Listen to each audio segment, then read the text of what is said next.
दोस्तों, सबसे पहले हम सबके दिलों के सबसे करीब हमारे रॉकस्टार पवनदीप की बातें कर लेते हैं। आज वो खुद को बहुत बेहतर महसूस कर रहे हैं और सबसे बड़ी बात ये कि वो अपने पूरे परिवार के साथ दिल्ली में ही है। जब कोई इंसान मुश्किल वक्त से निकलकर अपनों के बीच होता है तो वो अपने आप में एक दवा की तरह काम करता है। पवनदीप ने भी यही महसूस किया है। उन्होंने अपने फैंस का दिल से शुक्रिया अदा किया है, इतना प्यार और इतनी दुआओं के लिए। और सिर्फ फैंस ही नहीं, उन्होंने अपने दोस्तों के लिए भी यही कहा, अब जब हमारे प्यारे पवनदीप की तबीयत में सुधार है तो हमारे दिलों में भी सुकून है। लेकिन सुकून के इस पल में भी एक दर्द छुपा हुआ है, एक नाराजगी है उन लोगों से जो इस वक्त भी नफरत फैलाने से बाज नहीं आ रहे। सोचिए जरा, जहाँ एक इंसान जिंदगी की जंग लड़ रहा है, वहाँ कुछ लोग सोशल मीडिया पर उसके खिलाफ गंदे कमेंट्स, बेहुदा पोस्ट और बेहूदी अफवाहें फैला रहे हैं। क्या ये इंसानियत है? क्या ये किसी सभ्य समाज की पहचान है? हमने देखा YouTube के कुछ चैनल्स और Instagram के कुछ पेजेस पर ऐसे कंटेंट डाले जा रहे हैं जो न सिर्फ पवनदीप के लिए आपत्तिजनक है, बल्कि उनकी पूरी छवि को खराब करने की साजिश है। इन लोगों को देखकर लगता है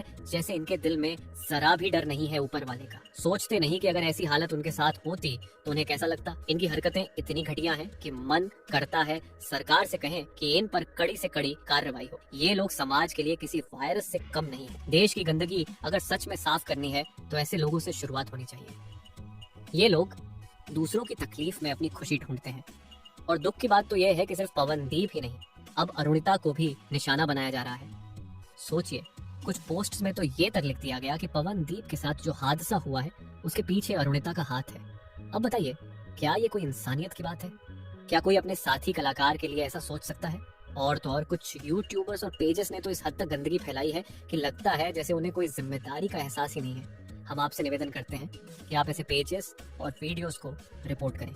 अगर आप हमारे इंस्टा या व्हाट्सएप फैन ग्रुप में जुड़ते हैं तो हम आपको वो सारी पोस्ट्स भेज सकते हैं ताकि आप भी इनके खिलाफ एक्शन ले सकें। मिलकर ही हम इन नफरत फैलाने वालों को रोक सकते हैं।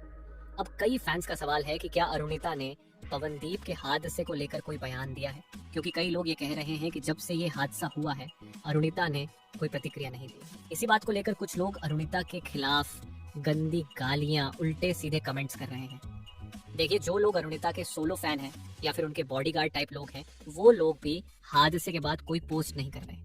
लेकिन कुछ लोग ये कह रहे हैं कि वो अपने ही पोस्ट लगा रही हैं, अपने काम की बातें कर रही हैं, और यूट्यूबर्स उन पोस्ट्स को बड़ा मुद्दा बनाकर ये फैला रहे हैं कि अरुणिता को पवनदीप की कोई परवाह नहीं है। अरे भाई, क्या सोशल मीडिया ही सब कुछ है? क्या जो दिखाई देता है बस वही सच होता है? अगर कोई इंसान कुछ पोस्ट कर रहा है तो क्या हम उसे गलत ही कहेंगे?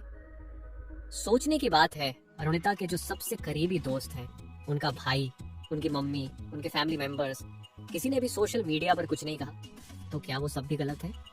क्या वो भी पवनदीप के दुश्मन हो गए? नहीं, हम ही गलत हैं। हमारी सोच गलत है जो हर बात में उंगली उठाना चाहती है। किसी के स्टोरी डालने से उसे दोषी ठहरा देना, ये कहाँ की समझदारी है? और वैसे भी पवनदीप और अरुणिता के साथ जो दूसरे कलाकार काम करते हैं, उन्होंने भी सोशल मीडिया पर कुछ नहीं कहा, तो क्या अब वो सब भी बुरे हो गए? ये सोच ही गलत है दोस्तों। और इसी सोच के कारण हमारे प्यारे फैंस भी भ्रमित हो जाते हैं और फिर पवनदीप और अरुणिता दोनों के खिलाफ जर उगलते हैं। अब बात करते हैं उस सबसे बड़े सवाल की, क्या अरुणिता ने अब तक कोई रेस्पॉन्स दिया? तो सीधी सी बात है, अभी तक ऐसा कोई कंफर्म अपडेट नहीं है कि उन्होंने दिल्ली जाकर पवनदीप से मुलाकात की हो या सोशल मीडिया पर कुछ पोस्ट किया हो। लेकिन क्या इसका मतलब ये है कि वो चिंतित नहीं है? क्या हर कोई अपनी चिंता दिखाने के लिए सोशल मीडिया का ही सहारा लेता है? क्या किसी की चुप्पी को उसकी बेरुखी मान लेना सही है? हम ये नहीं जानते कि दोनों के बीच आज कैसा रिश्ता है, लेकिन हम ये जरूर जानते हैं कि वो एक दूसरे के लिए कभी कितने खास थे। और जब रिश्ता दिल से होता है तो कोई चाहे कितना भी दूर क्यों न हो, तकलीफ में सबसे पहले वही याद आता है। अगर पवनदीप और अरुणिता आज एक दूसरे के दुश्मन भी होते तो भी ऐसे हादसे में एक बार हालचाल पूछना इंसानियत होती। और यहाँ तो बात उन दो लोगों की है जिन्होंने एक दूसरे के साथ न जाने कितने सुरीले पल गुजारे हैं।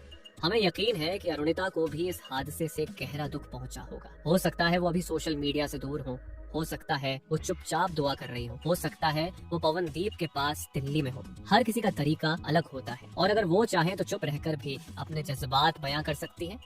हमारी आप सबसे विनती है कि इस हादसे को लेकर किसी को दोष न दें, न तो पवनदीप को न ही अरुणिता को। कोई भी इंसान इस दर्द से गुजर रहा हो तो उसका मजाक नहीं उड़ाना चाहिए, उल्टा हमें साथ खड़े होना चाहिए। अगर कोई कुछ पोस्ट करता है तो उसे भी उसके नजरिए से देखिए, और जो चुप है उसे उसकी चुप्पी के लिए मत कोसिए। हर कोई अपने तरीके से दर्द को संभालता है, इसलिए किसी को भी बिना पूरी सच्चाई जाने गुनहगार मत बनाइए। तो दोस्तों, फिलहाल हम यही कहेंगे कि हमें अपने रॉकस्टार के लिए दुआ करते रहना है। पवनदीप को हमारी ज़रूरत है और साथ ही हमें अरुणिता के लिए भी पॉजिटिव रहना है। वो भी इस सफ़र का एक बड़ा हिस्सा रही है और रहेंगी। हम फिर मिलेंगे एक नई अपडेट के साथ। तब तक के लिए अपना ख्याल रखिए और पवनदीप, हम सब तुम्हारे साथ हैं। जल्द से जल्द ठीक हो जाओ ताकि फिर से वो सुर, वो मुस्कान और वो जोश हमारे बीच लौटे।